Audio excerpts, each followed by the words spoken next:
더불어민주당이 전 국민에게 재난지원금을 주는 방안을 검토하고 있습니다. 백신 접종에 맞춰 내수 경기를 살리겠다는 취지로 추석 전에 지급하는 방안 등이 거론됩니다. 국회로 가보겠습니다. 최하영 기자.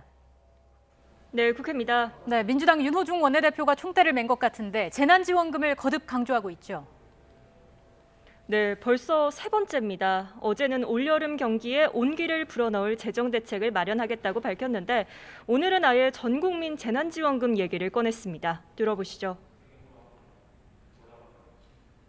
전 국민 재난지원을 포함하는 이 추가 경정 예산안의 편성과 처리가 시급하다, 이렇게 다시 한번 강조합니다.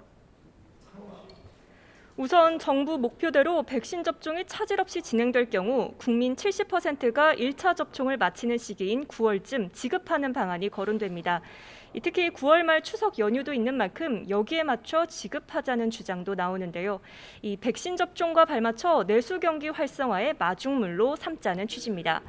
다만 윤 원내대표가 여름을 언급한 만큼 지급 시기는 더 앞당겨질 수도 있습니다. 앞서 문재인 대통령도 확장 재정 기조를 유지할 필요가 있다고 주문한 바 있는데요. 또 유력 대권 주자인 이재명 경기도지사도 지역 화폐형 전국민 재난지원금을 요청했습니다. 이미 재난 기본소득으로 한 차례 이슈를 선점했던 이 지사가 이번에도 선제적으로 나선 겁니다. 관건은 곳간 열세를 쥔 재정당국입니다. 올해 1분기 세수가 전년보다 19조 원 더 거치긴 했지만 기재부는 5차 재난지원금은 검토하고 있지 않다고 밝혔습니다. 또 소상공인에 대한 손실보상법 논의가 끝나지 않은 데다가 이 대선 전 돈풀기에 나섰다는 야당 공세도 넘어야 할 산입니다. 이번엔 조국 전 장관 회고록 얘기도 해보겠습니다. 논란 속에 오늘 공식 출간했지 않습니까? 정치권 반응은 어떻습니까?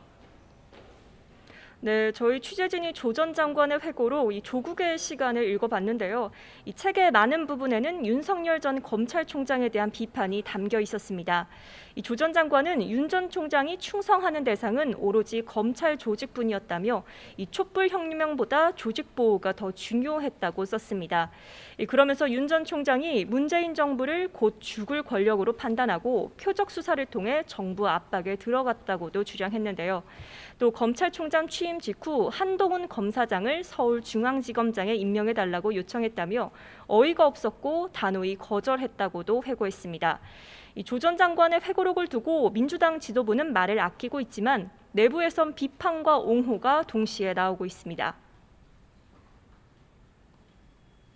민주당의 길은 민생의 길이다라고 하는 것을 좀 분명하게 긋고 갔으면 좋겠고요. 지금 이 시점에 나온 것이 저로서는 상당히 안타깝다고 생각되고 당사자는 이미 수차례 한 7, 8차례 국민들에게 사과하고 상대적 박탈감을 느끼거나 이런 부분에 있어서 진솔하게 사과를 했는데 그걸 또 사과한다는 것 자체가 좀 맞지는 않을 것 같다는 생각이 들고요. 이렇게 민주당 내에서 조 전 장관 옹호 발언들이 나오자 국민의힘에선 강도 높은 비판이 나왔습니다. 사입이 교주처럼 떠받들고 동조하다가 나중에 광신도라는 비판을 면하기 어려운 사태에 직면하는 일이 없어야 할 것입니다. 또 극렬 지지층의 환심만 샀다가는 국민에게 버림받는 패족의 길로 들어설 수 있다며 이 상식을 회복해야 한다고도 덧붙였습니다. 지금까지 국회에서 전해드렸습니다.